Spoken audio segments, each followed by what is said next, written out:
Good afternoon. This is a very special arrangement. In my almost 10 years teaching this class, I have never ever talked to a camera before. I know that it's a very special occasion, and I hope that in today, a special arrangement related with tea, I can correlate the current COVID-19 with tea. The topics of my class, I've been teaching this class for many years, almost more than 10 years. The topic is a dancing note of Taiwanese tea, integrating culture, science, and international trade. I would like to share with you many years of my quest in these topics. First, let me show you. This is playbill. The playbill was made in Japanese occupation period, and I use this as a background to demonstrate to you and some of the topics I would like to cover today. I have a couple of objectives. The very first one is navigate the tea production history in Taiwan. Then, the original class design was everybody had a smelling cup, aroma cup, and a drinking cup. So each one of you actually can carry in the class, enjoy the dual cup protocol, which the Taiwanese invented many years ago. However, because this arrangement I can demonstrate to you, and I strongly recommend that after you looking at this class, you'll find a way to find these two cups and do a little bit of practice on yourself, and you will enjoy the way that Taiwanese is drinking tea. Then I will nest the city development of Taipei, very interesting topics. For those of you who are interested in the commercial trade, I've been telling a story of the venture capitalist exercise in Taiwan correlated with my topics. And also, because I talk about tea, then we have to understand that how do we make tea, which demonstrate the craftsmanship of Taiwanese tea making.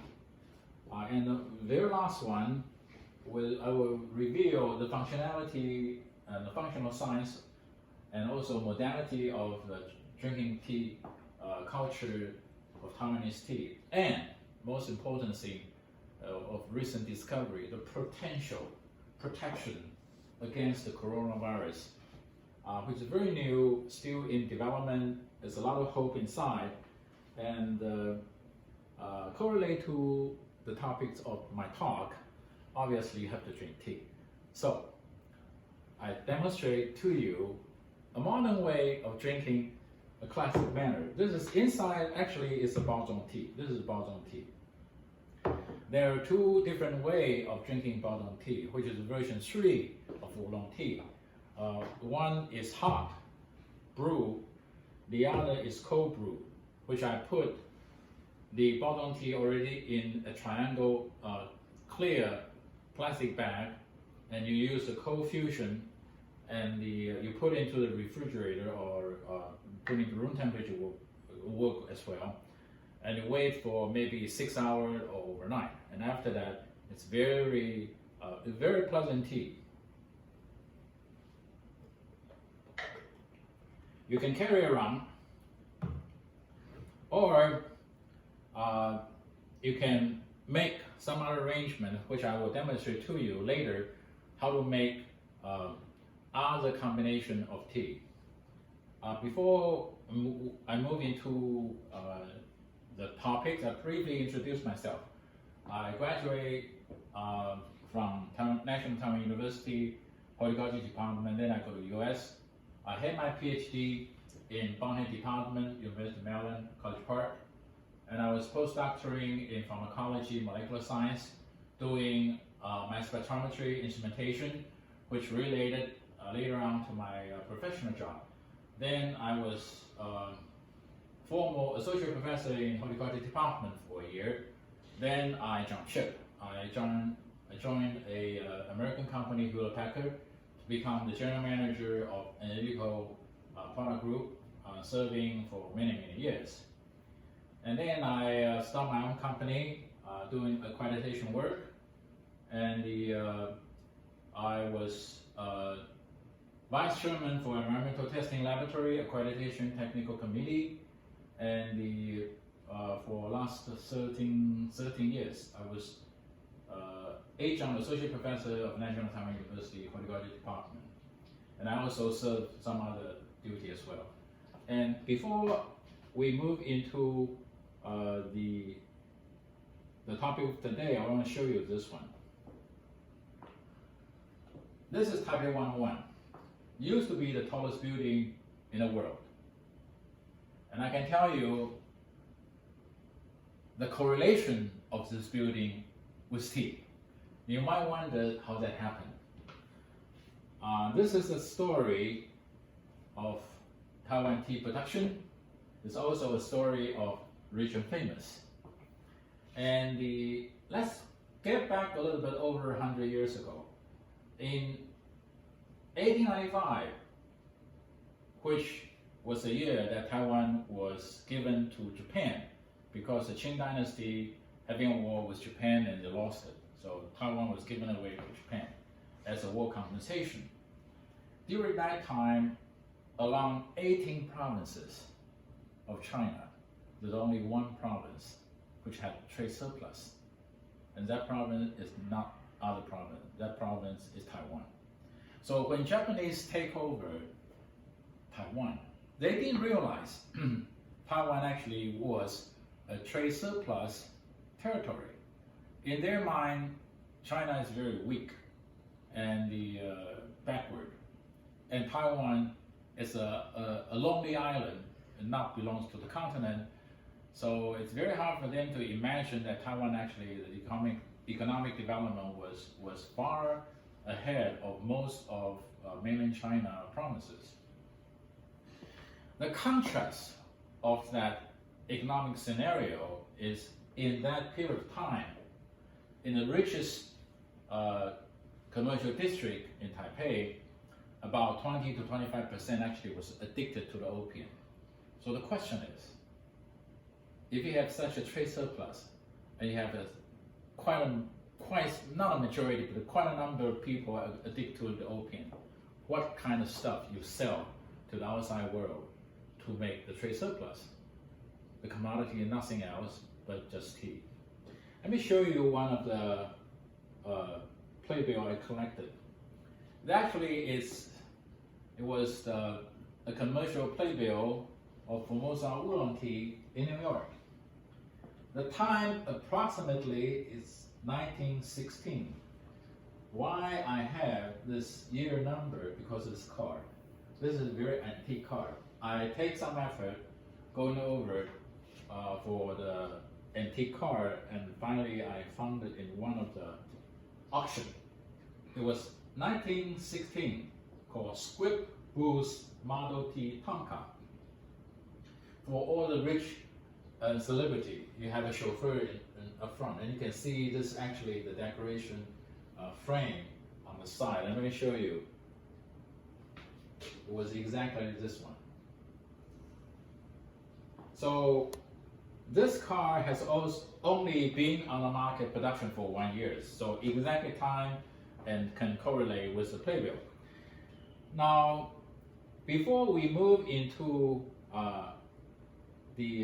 further, I want to talk about this playbill a little bit. In this playbill, it demonstrates the Formosa oolong tea. It's a champagne of tea. And people, ladies and gentlemen, they were formally drinking using the glassware. They're very prestigious. Now the question is, in order for the people really enjoy this class of tea, you must have some way of making judge of the tea.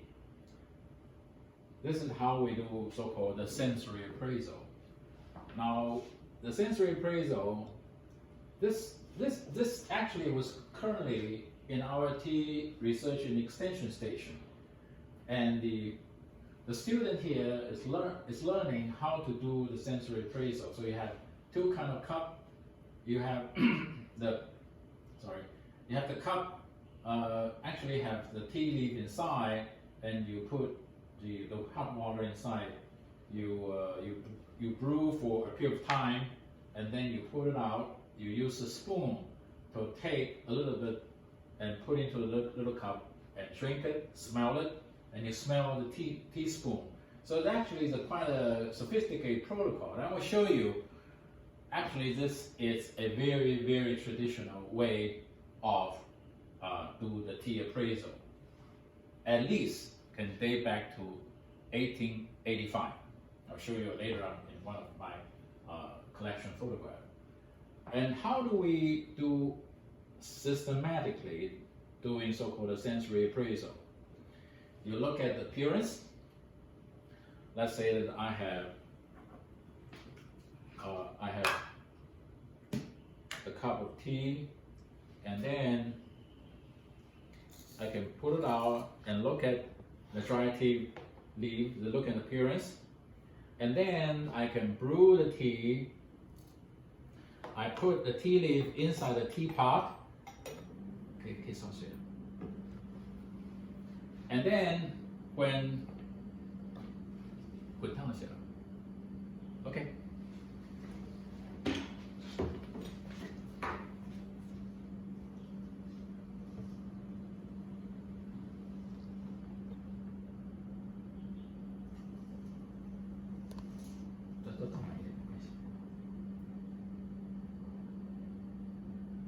Okay. And you put the tea leaf inside the teapot. You use the boiling water, and you have to measure the exact weight, and then you have a watch. So actually, you look at it. Let's say that we brew this. Normally, we brew the Baozhong tea or the version 3 of oolong tea normally about 1.5 minutes. So I wait until 1.5 minutes. Then I look at the color of the liquor. I can either smell it, or I can use the dual cup protocol. Later I'll show you how to smell that. And I taste it, I drink it, and after I brew the tea, I look at the craftsmanship of the tea. So this way, you take out the infused tea, you lay in one of the glassware, you look at it, and you can see how well they prepare the tea. If they prepare the tea leaf quite nicely, the master craftsmanship will not have broken leaf. The entire tea is very intact. So there are different ways of doing that. So you smell it, you smell the after aroma, and then you look at the infused leaf. And this is the entire protocol to learn to be the tea master or the tea tester in ancient time, which is, I take this photograph, 1895. The tea master room with 3 Chinese employees presiding over a long row of mashed tea and the brew tea and the dish and container tea leaf. So you look at this part. This is exactly today we're doing it. So the way that Chinese do tea taste or the tea appraisal actually have very long history. Now this is another interesting collection of my picture. There's a Western tea taster. They exhibiting their hard-earning experience. A minimum of 5 to 6 years of experience was necessary to acquire the palate and perception to evaluate Chinese tea for the export trade. That was then. Now, the entire tea exercise become an international sense. So I actually I will later on show you the dual cup protocol, but I can use this to show it to you as well. This is exactly a teapot, the same teapot as this one, and I take it to Germany, to Heidelberg. So after almost a little bit over 1.5 minutes, when I brew the tea, and I pour the tea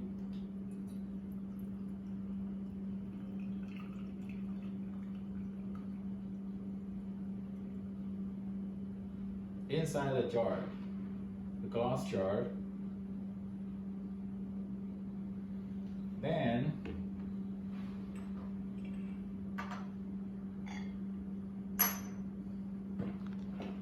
I pour the tea liquor into the aroma cup or smelling cup, you may call it.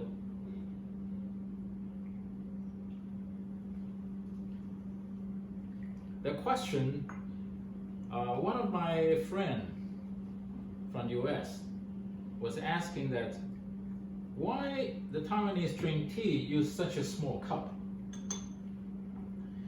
I say the meaningful of social elegance related with this exercise.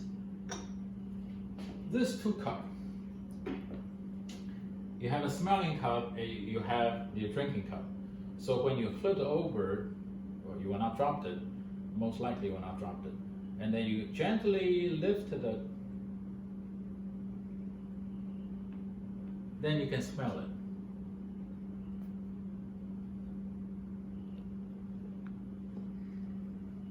The aroma condensed inside the inner wall of the smelling cup actually create a cascading of the aroma.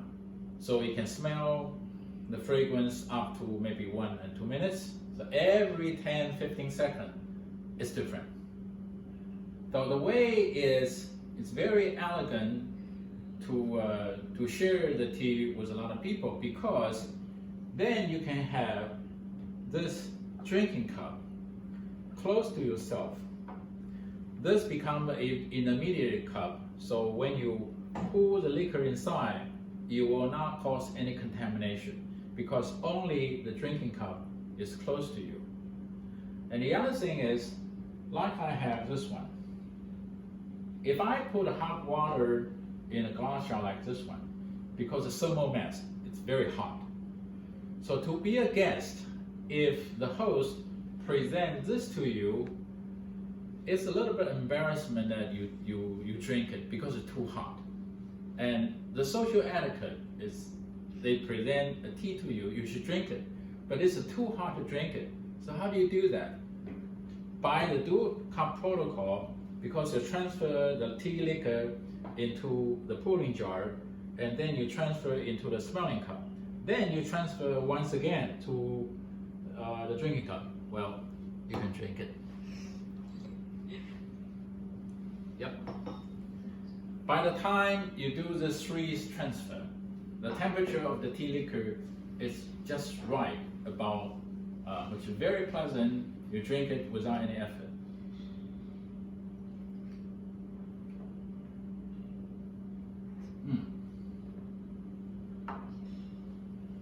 This is how I conducted a social exchange with my foreign friend. So this, I have done this elegant dual cup protocol from Taiwan to Heidelberg. And in National Taiwan University 2017, I had a tea workshop, which I invite together with our European Center, National Taiwan University. We invite all the European ambassadors or the other members from the embassy to come to National Taiwan University. And I was talking to how do they pray, how do they actually smell it, drink it. And the tea actually, unfortunately, you cannot be in the class right now, otherwise you will be enjoying the tea very nicely. The tea is not specialty, but it was award-winning tea. Yes. This little bag is a tea winning, it's award-winning tea by the same tea master from, this is my friend's son. Two of his sons went to Brussels to participate in the International Test and Quality Institute, ITQI, and had won the 3-star award in 2017. This actually was the Superior Taste Award, and this is my friend. And I took one of his tea and used some analytical analysis, so I picked out the tea which I think is appropriate And I sent the tea in 2017 to Europe, to US, to participate in the Global Tea Championship. And so the very first time I participated the tea competition, we won this silver medal award of Baozhong tea. The judge actually say a lot of good things, but above all the good comment, the very last one is the most interesting one. Additional comment, great tea. It was this tea. Well, I hope in the near future that we can have similar class and the COVID-19 is over and I can share with you this wonderful tea. So actually I can move faster, but I can recap some of the things that we have done. The second session of the tea, the recreation of the champagne class of the classic world tea, the World Tea Championship silver medal. We have the tea pot, tea bowl, tea serving pot, smelling and drinking cup, and it takes about 50 seconds to 1.5 minutes to brew it. The tea and liquor ratio is about 10 gram to 300 gram of 300 ml to about 1 to 30. And the temperature is you have to boil the water. The characteristic of the Baozhong tea is you have to use a very hot water to do it. Now let's move to the brief history, chronologically about tea. So I actually used the red color to synthesize a glance of the history related with tea. Well, the start of the beginning is the Dutch occupation period. In those times, it's only tea trade. The Dutch does not know that Taiwan can grow tea.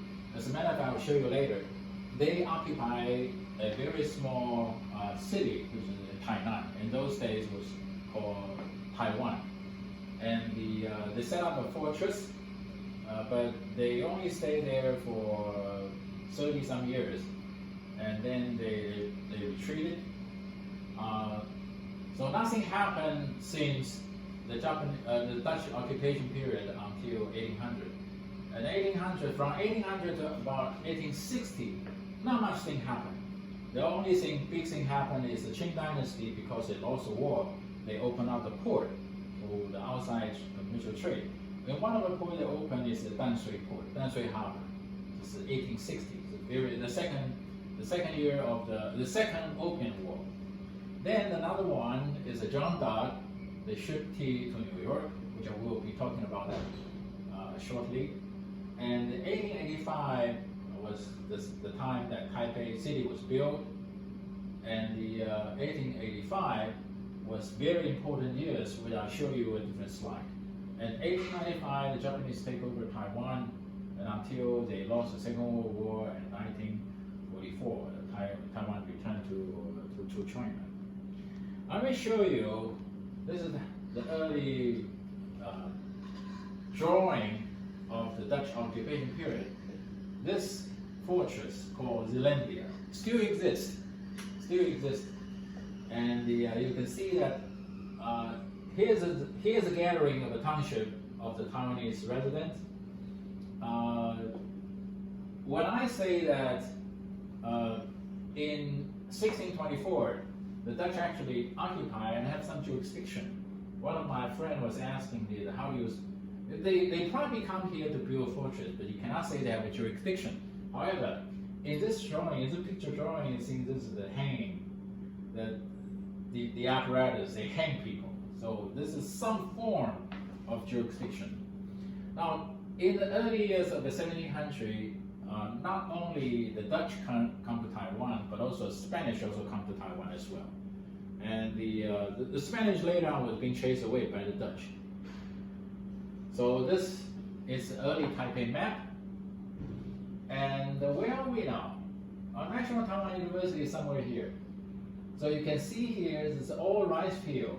So the Taipei Basin actually have a lot of rice field, and the Aborigine was actually doing planting of the rice. and this is the Danshui River. And I will show you later on some of the Danshui Harbor somewhere here. So Taipei in those days was developed, but not greatly distant. Most of Taipei is farmland, and this is the more modern location of it. Now, the question back to, is the tea currently in Taiwan imported or originally reside in Taiwan?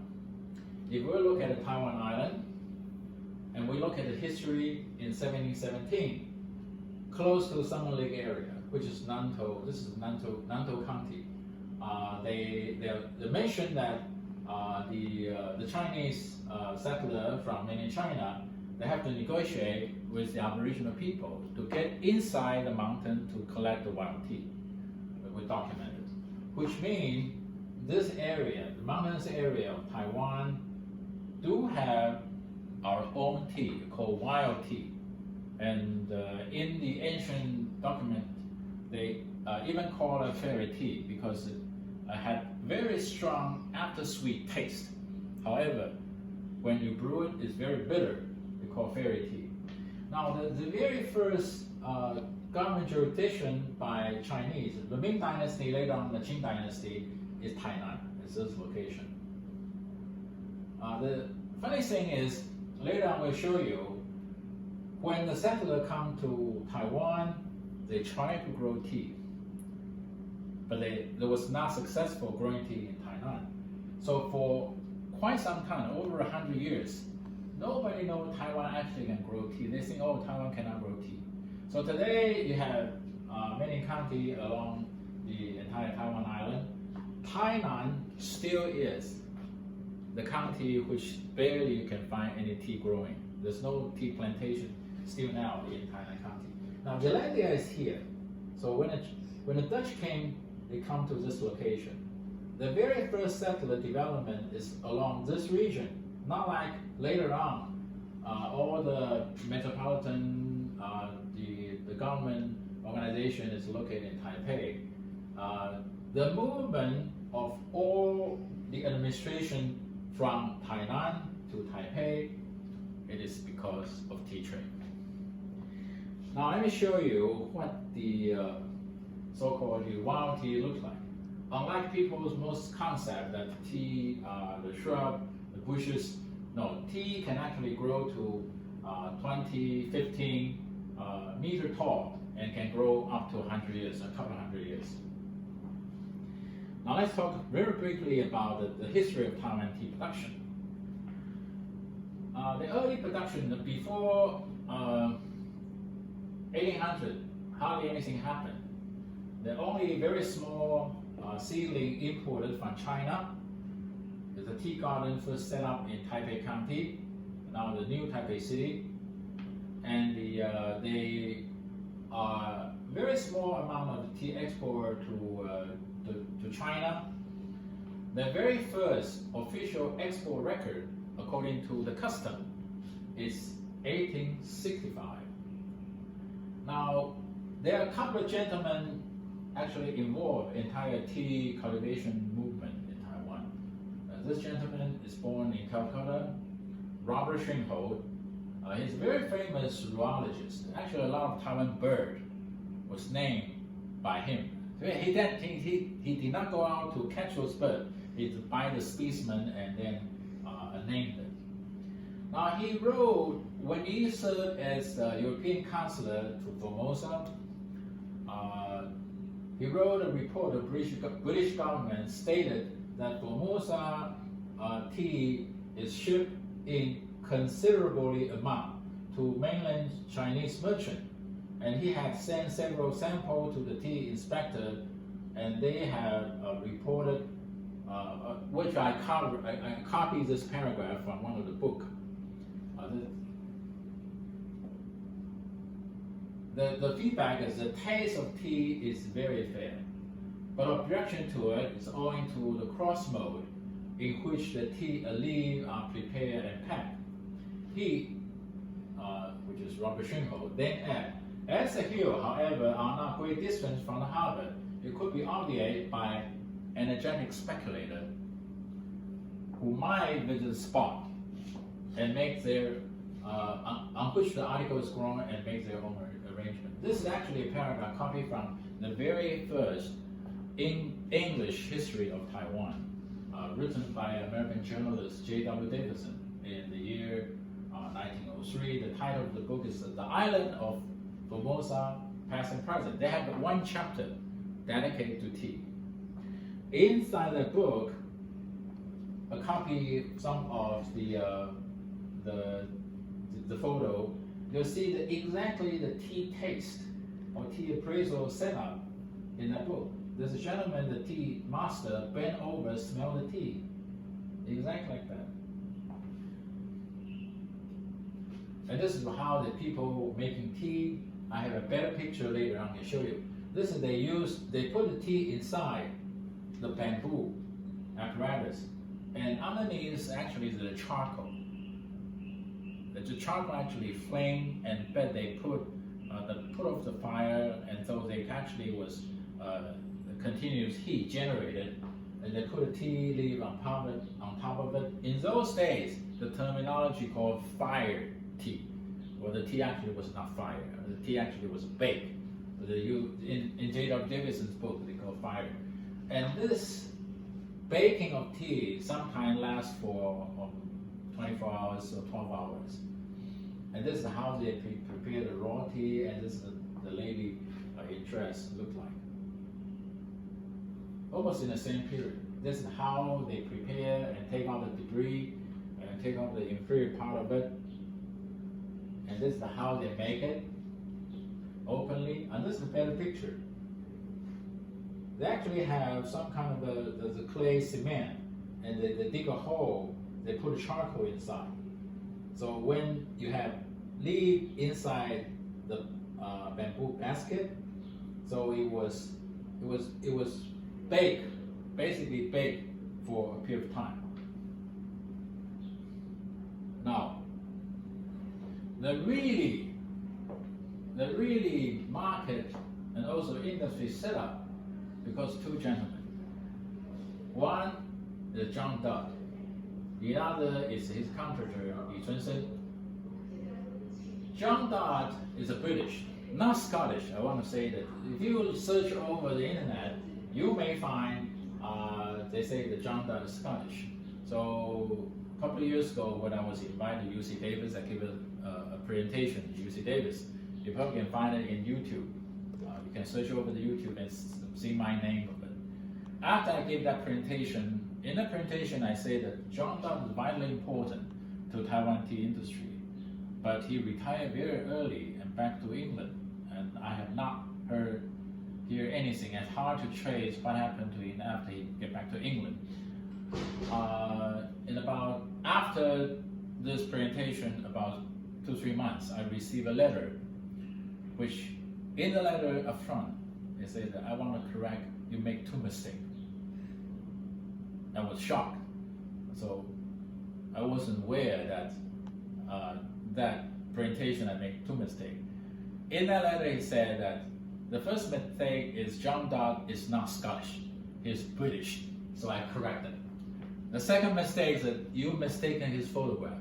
It's very embarrassing. How do I know?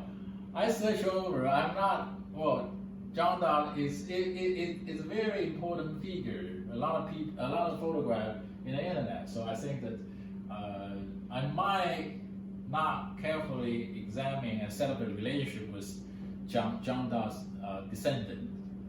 So the gentleman actually wrote me is actually the John Dodd's 4th generation descendant, grandson, great-grandson, Ron Dodd.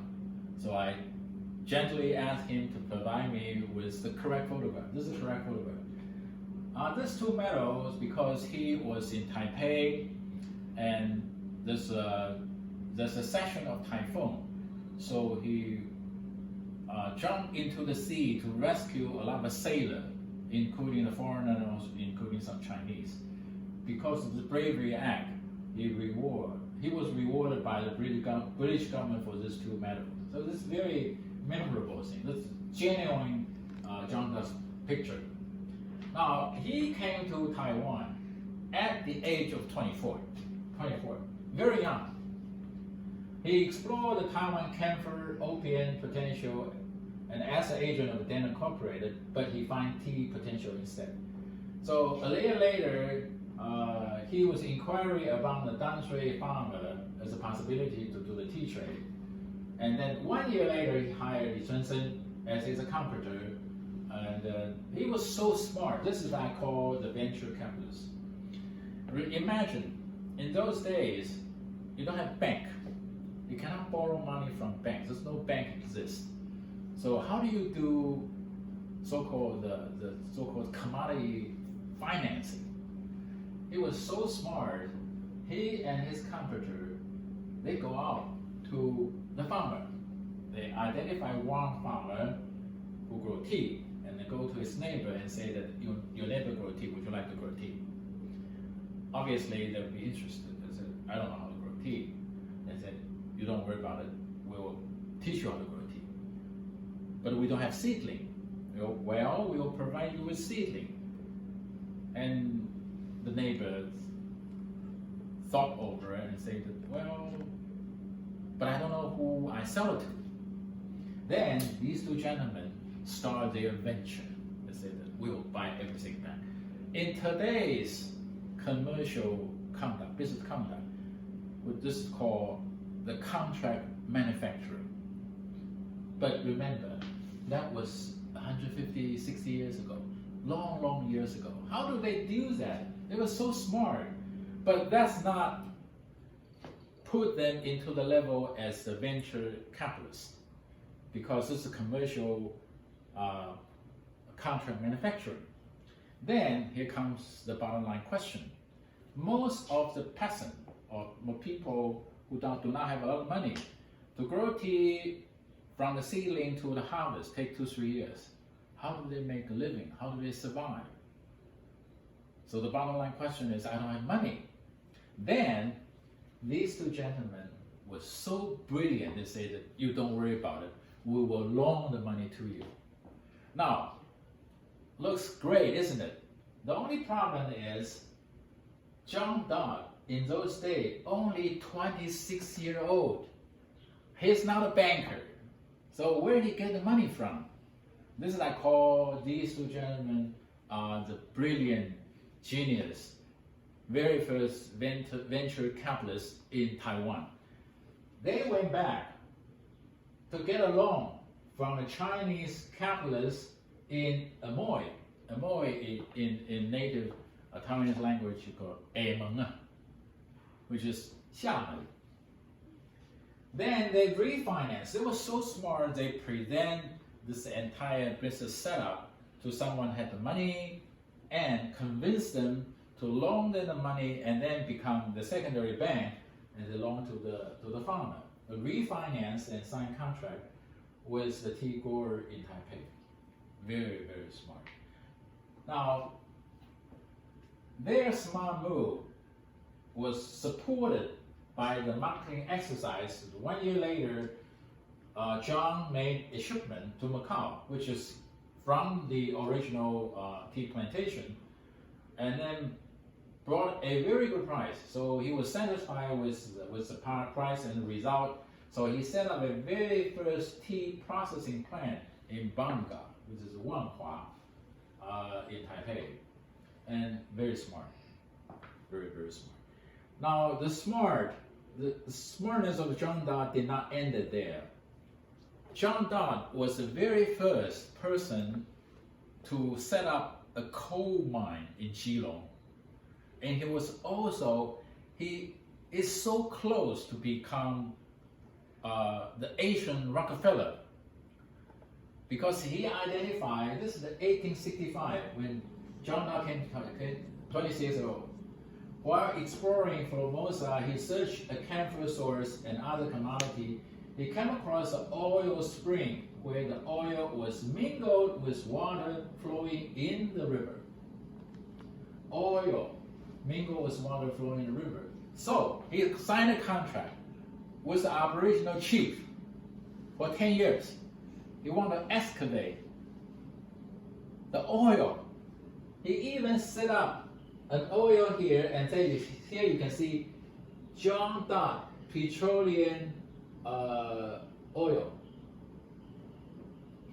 Unfortunately, was so sensitive that the Qing Dynasty government blocked his exercise. So he ran that location for 10 years. In many of his letters back to his sister, Margaret, he said that he expressed his frustration not being able to actually to dig the oil. Otherwise, he become the Rockefeller. Now, this oil still exists today. It was the second oldest oil well in Taiwan.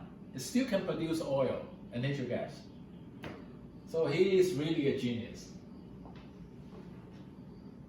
In Miaoli, where is it? In Gongguan. In Gongguan, Houlongxi. Now these two gentlemen, quickly, because of some other incident, quickly relocated the tea processing plant into Tuatutia, which is Duodaoxian, which is we call right now it's one of the wealthy district in Taipei, even in today Taipei. And he set up his own company, Dodd Incorporated. And in 1869, John Dodd first exported tea to U.S. under the trade name of Formosa Oolong tea. He did not apply the trademark in those days. There's no such thing of intellectual property right in those days. So everybody using Formosa Oolong tea, but he's a really creator of it. And then other foreign trade house started to set up the tea trade after John Dodd. So very quickly, in another 7-8 years, substantial of tea export from 5 foreign trade houses. And then another 2 years, Taipei started to build a city, was very important using the tea tax. So the Taipei city in those days, when it first built, was a city wall and city gate, because of the tea trade. And then 1885, 7,500 tons was exported from 5 foreign trade houses, and the Taipei city was built, completed. Let me show you how they do it.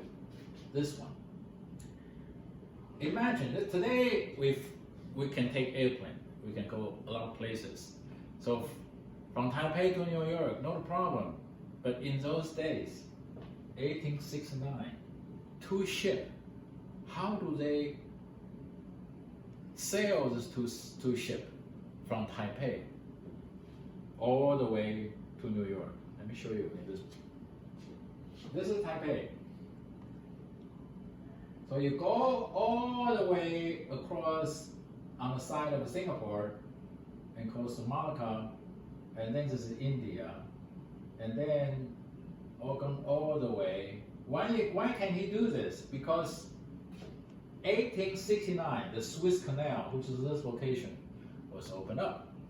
So John Dodd immediately captured this opportunity to rent 2 ships, go all the way across the Suez Canal and go through the Mediterranean and then across the Atlantic Sea and then arrive in New York.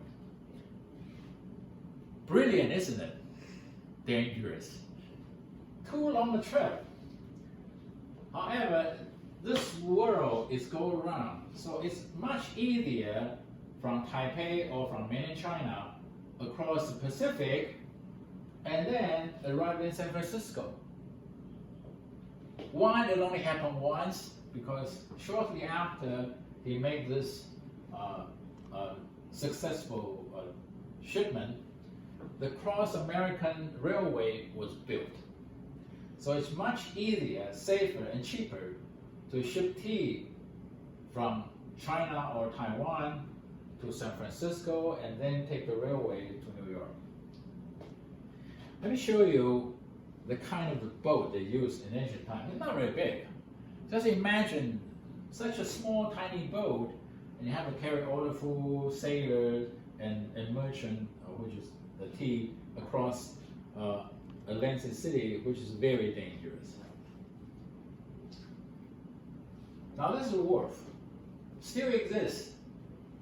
In the history, all these wharf was for the foreign merchant. The Chinese merchant trade house, they use the wharf on this side. This is the custom office is here. This is Danshui Harbor.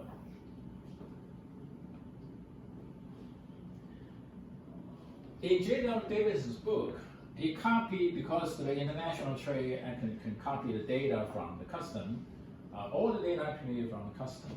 So you see that the export from China was declining from 1871 until 1896. This is Formosa trade. Formosa is increasing. Japan is increasing. India increased the most. In 71, India's production of tea is insignificant in those days as compared with China. But within 25 years, surpass China, become the major exporter. The entire tea consumption or the entire tea export actually was increased. I think this is one of the reasons that China become weak. Twofold. The entire nation was addicted to the opium and the tea trade was declining. Now let's take the Taiwan export data from the custom and do a more numbering, reading, and interpretation. Now this is where the John Dodd came to Taiwan and started to do the tea exploration. This is the year that John Dodd shipped to New York, 2 boats. From then on, continued growth for 1, 2, 3 years, and then there's a panic. Because in these 3 years, John Dodd almost monopolized the entire tea trade. But all other foreign trade houses, they follow. So all of a sudden, there's a shortage of supply. The supply and the demand was imbalanced. So a lot of a lot of the inferior product, tea product, was actually packed and shipped to New York and was rejected right on the spot when they arrived in New York. So the message come back, not like today when we have the cellular phone. So you can call, immediate response. In those days, they have to write something. It takes some time to have the market information back. So by the information back, it created panic. And everybody was saying, oh, Taiwan tea is no good. So after the cultivation of John Dodd and other foreign trade houses started to promote the tea production, 3 years, this is actually a very good year to provide a very good quality of tea. But because of the trade incidents, all the foreign trade houses were reluctant to take the tea. So a lot of tea actually docked on the harbor, and no foreign trade house in the beginning of years willing to buy the tea. So a lot of tea actually was bought by the Chinese merchant. So what they did is they shipped those stock in the harbor, the tea, to mainland China, and then they make so-called the floral infused tea. They make the floral scented tea. So this become the jasmine scented tea, which is if we call this the first generation of oolong tea, and this will be the second generation of the oolong tea. Now, later year of 73, there's still small amount of Taiwan good tea sell to New York, which very good price. So when the market information get back in a third quarter of the years, people's confidence get back. Then they put some regulation over it. All the trade house, they set up the commodity standard. We want to make sure that nothing goes wrong in terms of quality. And then the Taiwan tea had 1, 2, 3, 4, 5, 6, 7, 8. Have 8 years of glorious, prosperous business trade, almost linear fashion. This is the time, the golden era. This is the time that the Taipei district create a lot of wealth. Then something happened again.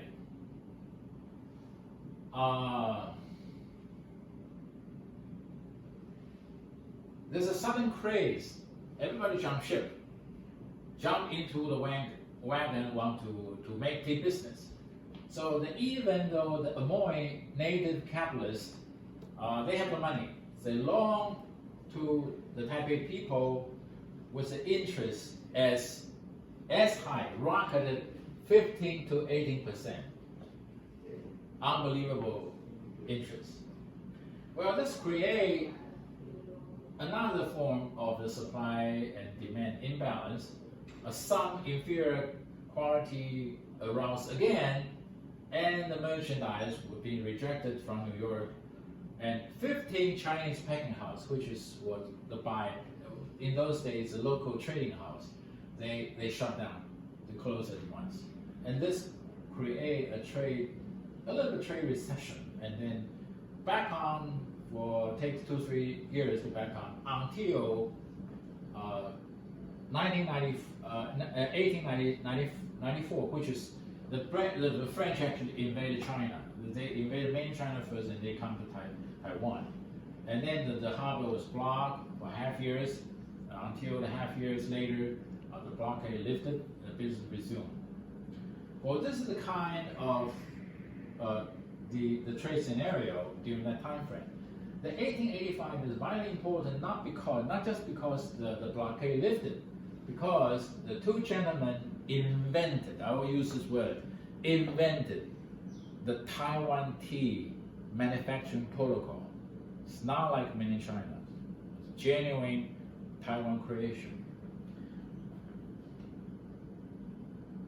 Now I'll show you, briefly look back a little bit. Taiwan development start with Tainan, which is this location, and later on, Taipei, the county set up, and then because of a lot of trade happened in Taipei, so have to set up a county for it, and then have to build a city for it. So before the craze of everybody jumped into doing tea trade, which is 1880, 1879, there's a lot of tea trade coming along. So there's a necessity to build a city. So the emperor approved to build a city. This is the city map. We have 5 gates. Normally they only have 4 gates, but Taipei City has 5 gates. The location they choose is between these two commercial districts. This is Bangka, this is the Vatutia.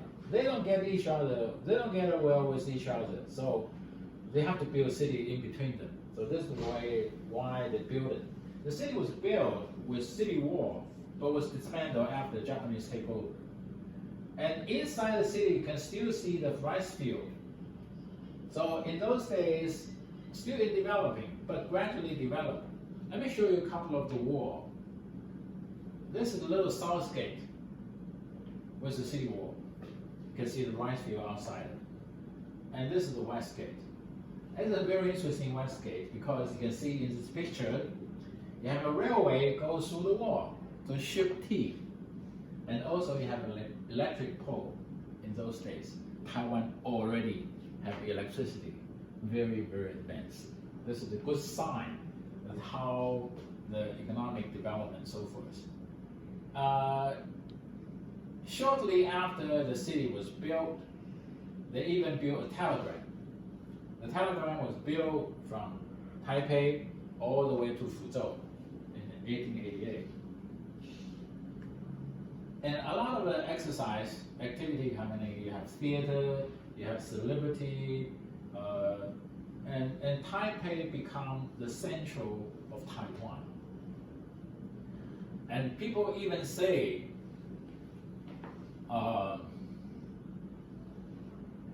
Taiwan is really a nice place. Even the leaf will generate the floral fragrance. So what is the differences between different versions of the oolong tea? These two gentlemen, Wang Suijing and Wei Jingsi, they invented process making fragrance. This fragrance actually was dominated the entire Taiwan tea production for over 100 years. There's a reason for it. Well, these two gentlemen, when they invented this protocol, it was a trade secret, was never opened up. But after the Japanese came, the Japanese actually do a mass survey for all the resources and craftsmanship, and they very quickly identified this protocol had a tremendous trade value. First of all, it would generate the fragrance tea without adding any flower, which is save a lot of cost and make difference of Taiwanese tea. So the Japanese government official, they approached these two gentlemen and say that you have to take this technology and teach someone else. Well, Wang Suijing was quite old. He said that my eye blind, I cannot do that. Well, he's very old. And Wei Jingsi was reluctant. It is because he's trade secret. How can I give my trade secret for free? And they struggle quite a bit, and they use a lot of political force. And then later on, appoint him to be the master teacher, to teach how to make tea. And they saw that the tea teaching and training institute. So that's why a lot of people learn how to make tea his way and become a Taiwanese way. So you see that if you look at this, what they call bao zong tea, bao in terminology of Chinese is square. Zong is seedling. What they call the bao zong tea. By the way, when they have Wei Jingsi's photograph on bao zong tea, the price is much higher than the other bao zong tea, which does not have this cover.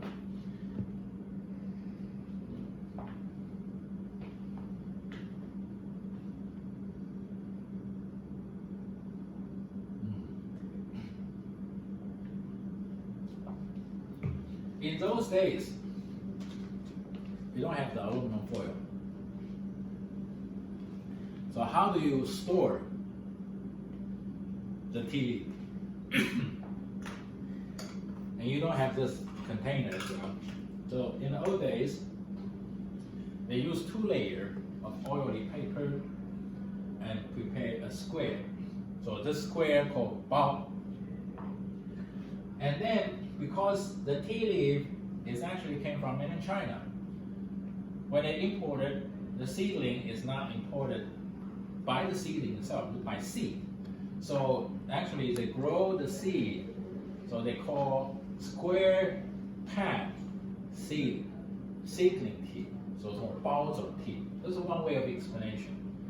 Now there's a way they packed it. Why they put 3 packs together? Why they put 1 pack? Because 1 pack is 150 grams.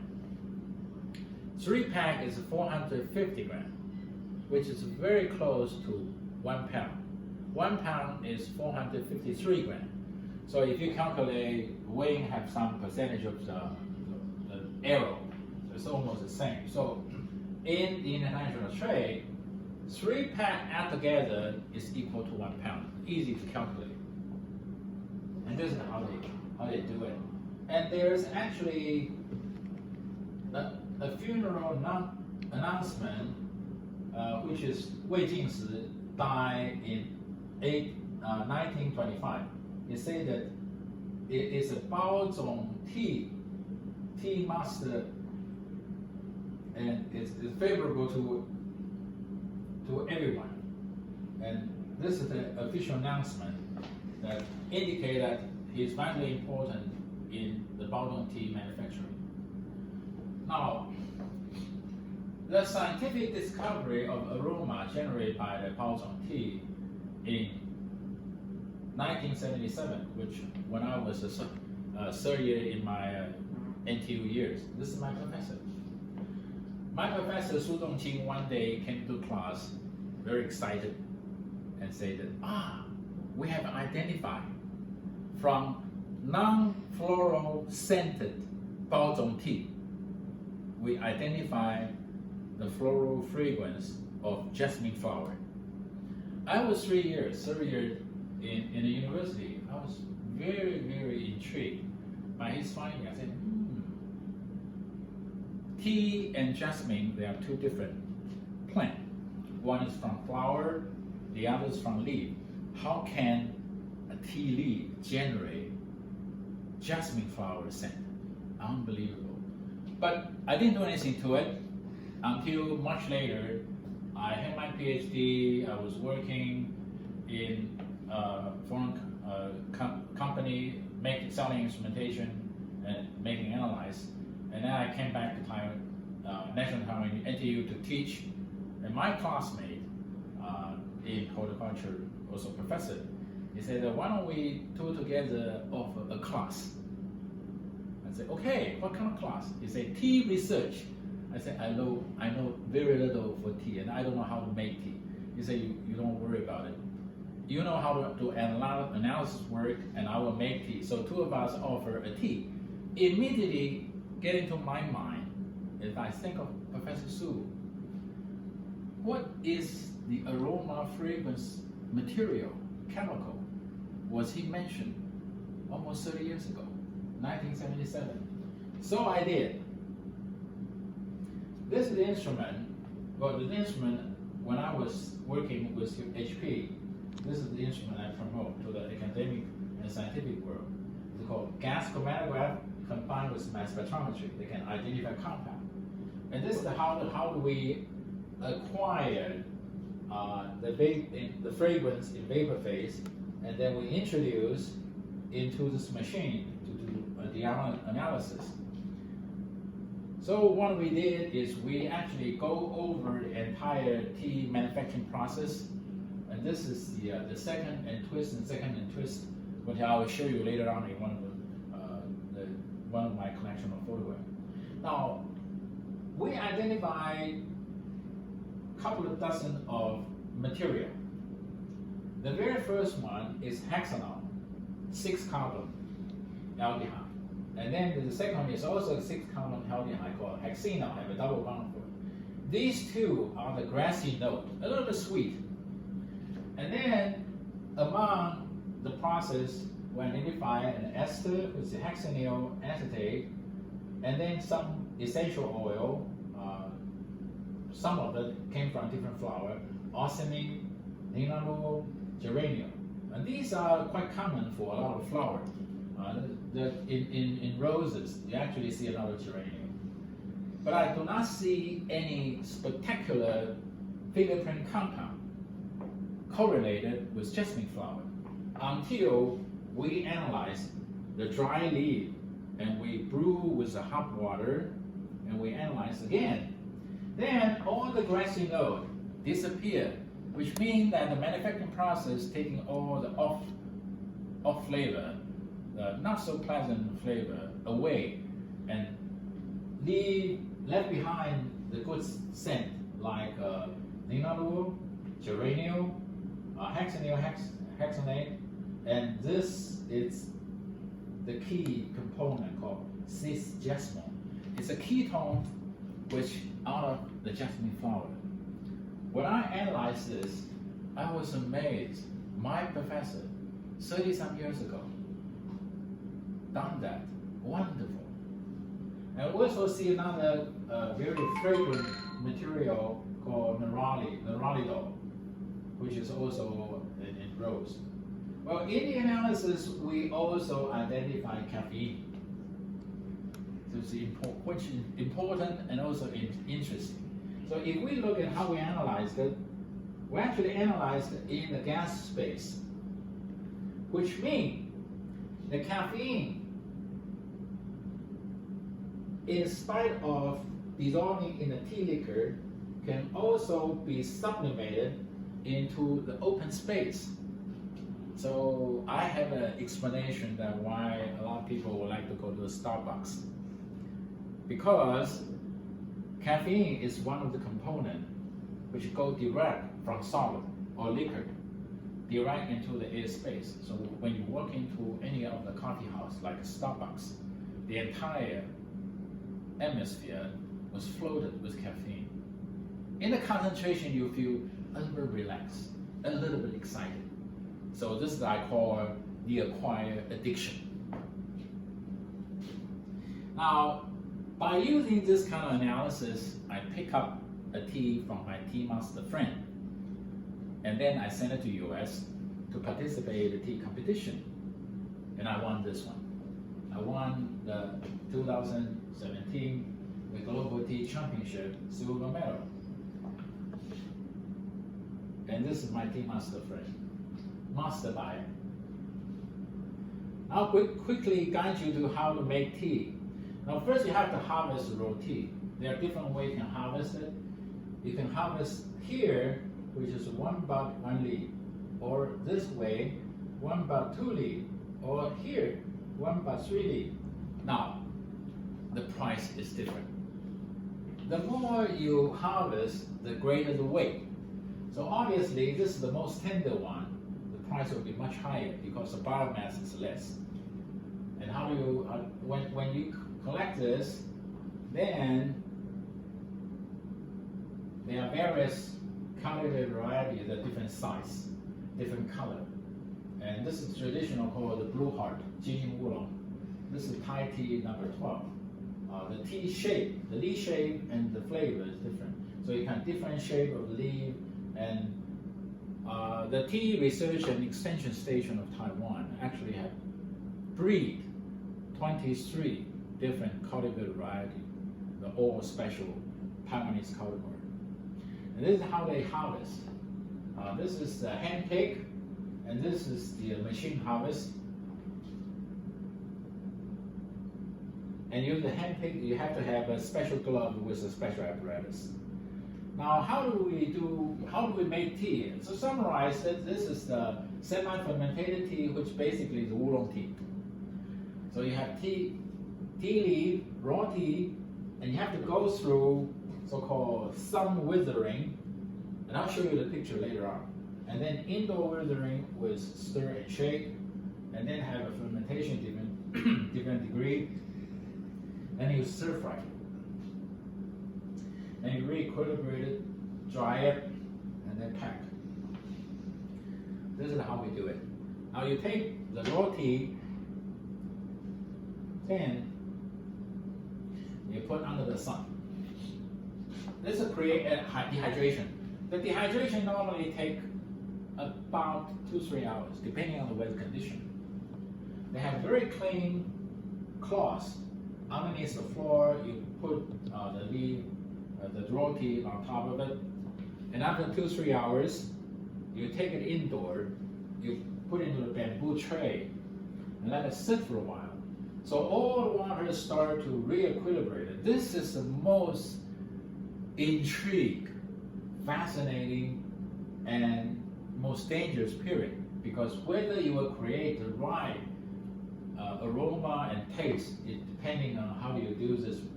And every tea master has their own little tea trade secret to do it.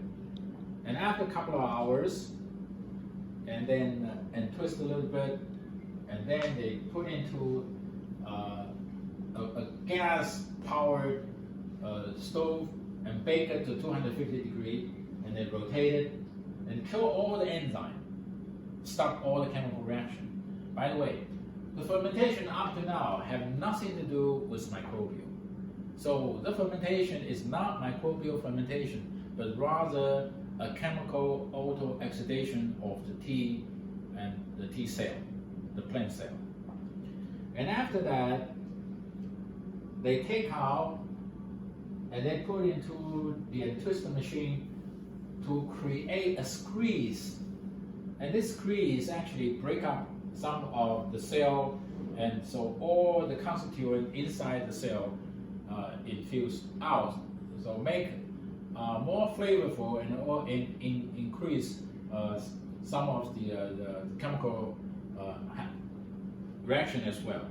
Then, if you want to make a bowl shape, then they have this bowl shape forming apparatus. And after you take it apart, you wrap it up and roll again. So do this back and forth maybe 10 times. Then you pass through the final drying machine. By the time you go through this process, the leaf come out. It's a bowl shape of oolong tea, what we call bowl shape of baozhong tea, called the traditional oolong tea. This is one way of oolong tea. Let me show you from the competition. This is my classmate. We offer a class together. Every year we have the tea research. Now upgrade to the tea quality and other technique. And then this was taken in one of the tea master competition. So all the tea master have the same kind of tea material. These are the tea master. So they select whatever the tea they like. They trimmed it to the size with their own trade secret. And then underneath the sun for a period of time, and they take indoors and they select it.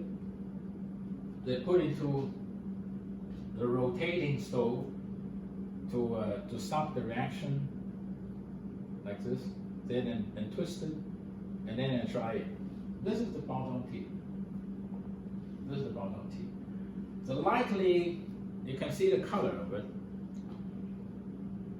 It's not very high, but if you have enough quantity, it will look like this. Now you sometimes you see a ring,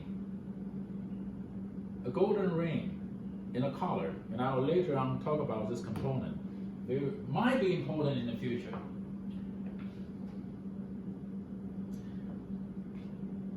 The Dongting oolong tea, it's a little bit higher fermentation than the baozhong tea. This is the bowl shape.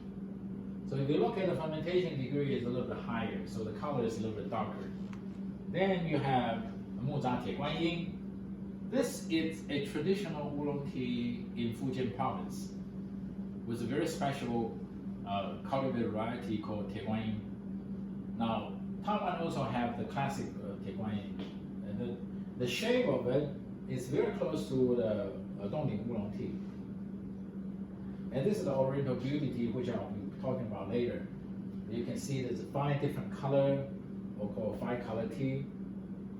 And let's move on to this one. Now, many people drink tea all day long. Of course, because of the food safety is important, vitally important. So they say that, how do I know the tea I drink does not have any potential hazardous chemical, like pesticide or whatever? So is there by natural or by process or by whatever means, it's highly safe tea without any pesticide? Yes, such tea do exist in Taiwan. It's called Oriental Beauty tea, or called bluffing tea. I'm going to tell you why it's called bluffing tea. Now you look at the tea of different color. You have the white color, black, red, yellow, and green. And this tea can only happen if the tea inside your tea plantation was infested by a little bug called the green leaf hopper. This is the green leaf hopper. It's a pest. So when they infested the tea, they will suck the juice in the succulent part. Because it pierces through, the mouthpiece pierces through and suck, they create the tea have some chemical reaction. So after the infestation, the tea leaf curl become yellow and will stop growing. So after the infestation, the biomass productivity actually decreases.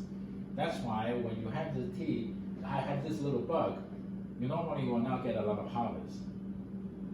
But our ancestor was so smart, they make use of this adverse effect and create a very special tea.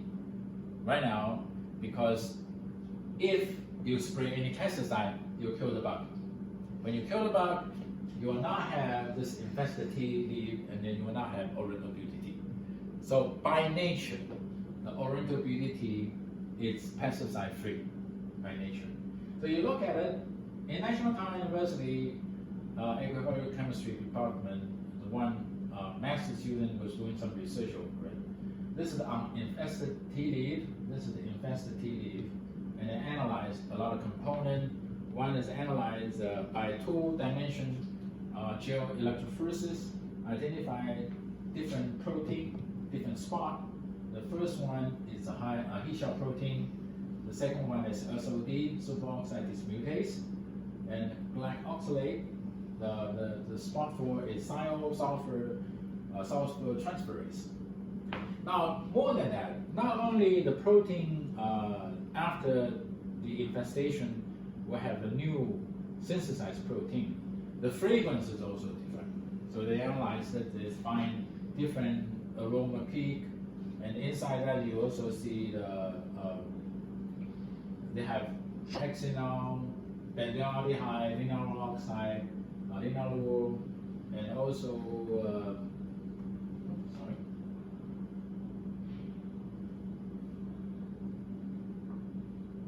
also have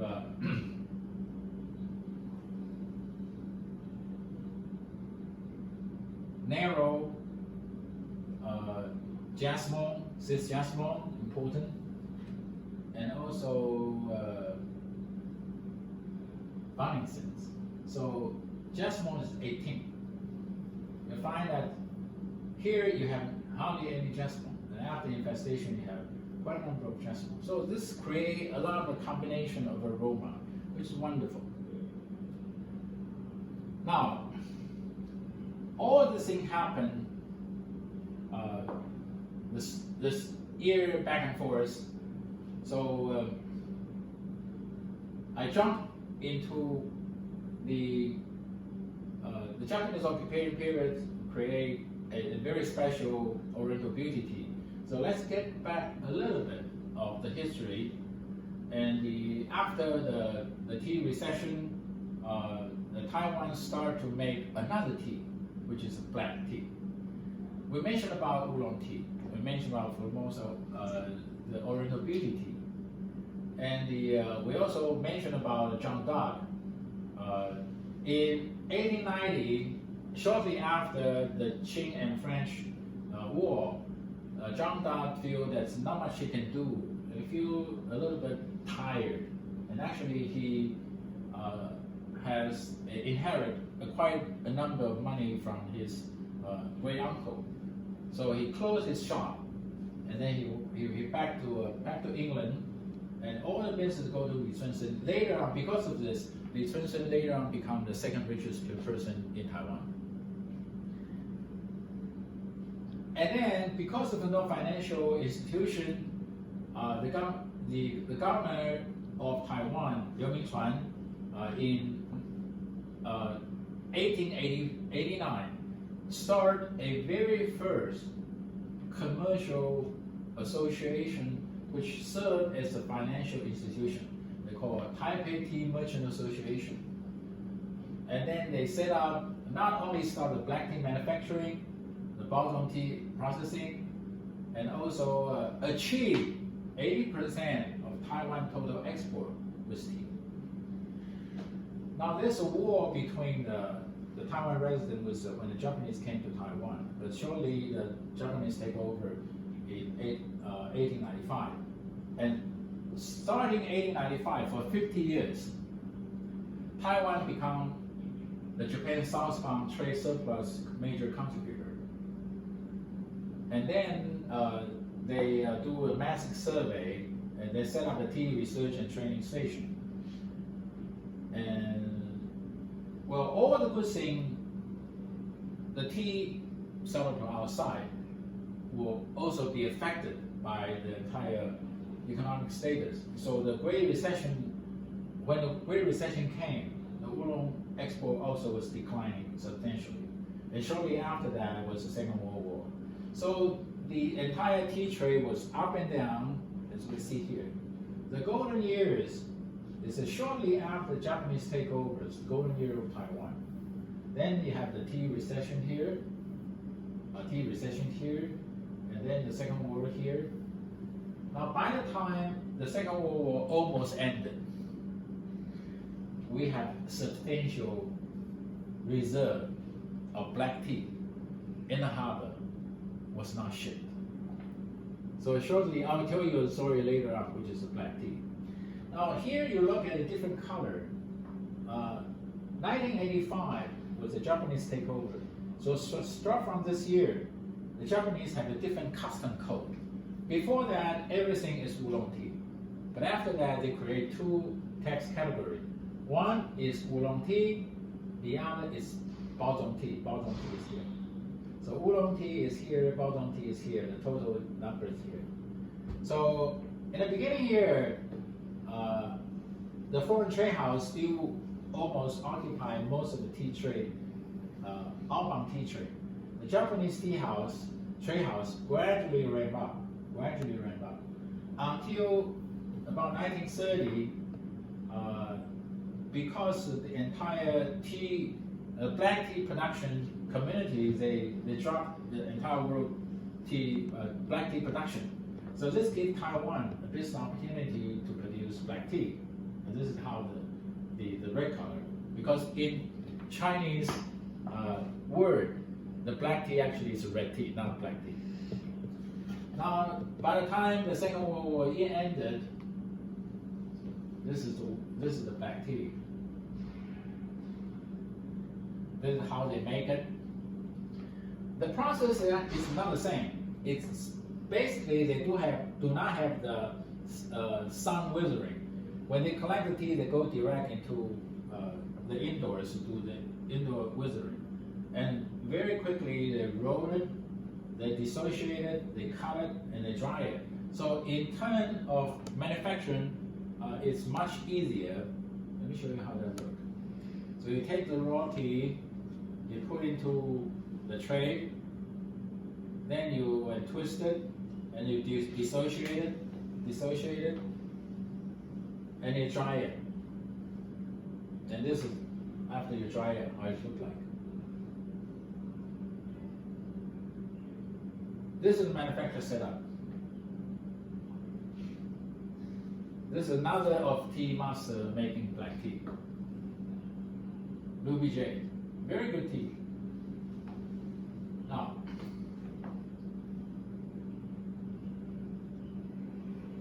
uh, 1945, the Second World War ended. There are 1,000 pounds of black tea inventory sitting ready to ship. So immediately catch up a wave of business recovery, economic recovery. So from that on, continuous 10 years was Taiwan tea export golden years again. We're not only selling the black tea, and then we continue to use agricultural practices. We have the highest record of production. And the American company, Helium Corporation, they set up the green tea because they very quickly identified that mainland China is closed door.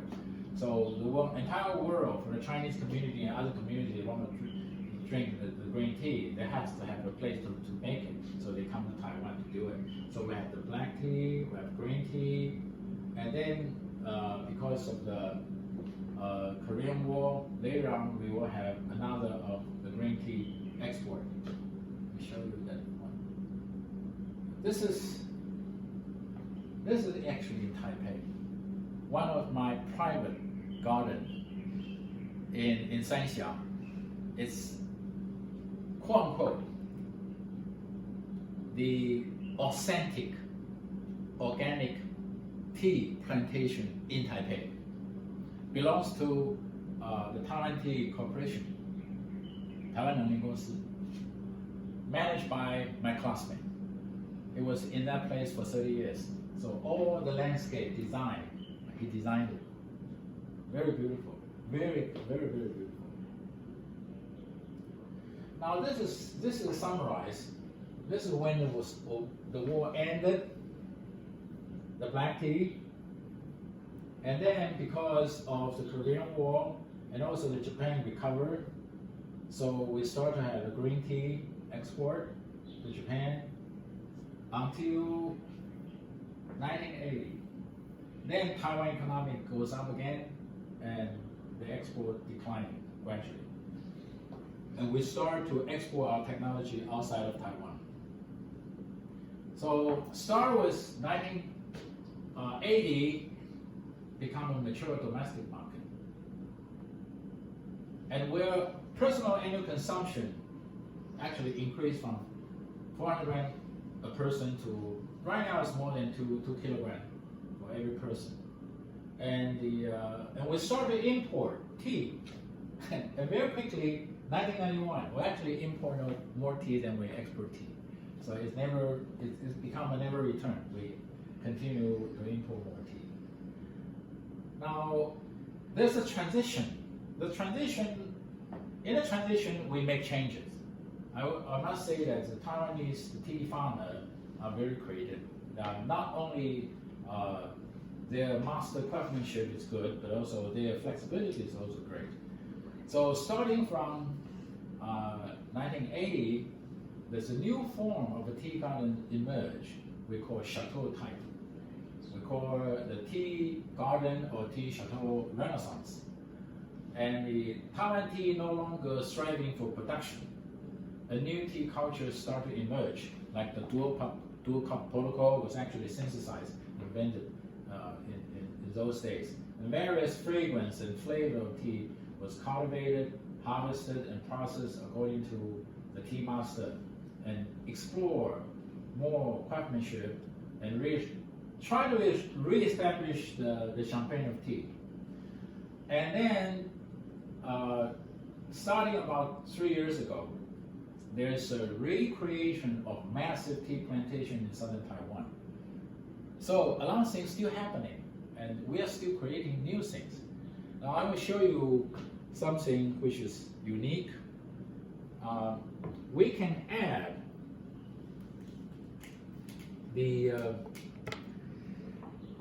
something to a later paragraph, which we maybe we can talk about it, which is bubble tea. So let me show you a little bit how do we make the good taste of bubble tea. 给我一点热水好吗？帮我倒这个杯子。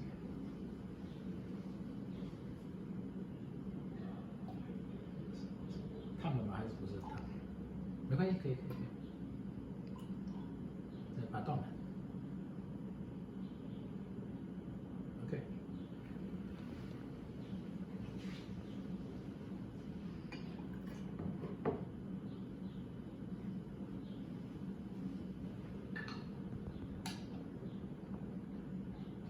It takes some time to do the demonstration, so I will put the fruit. I'll talk about that later and show you.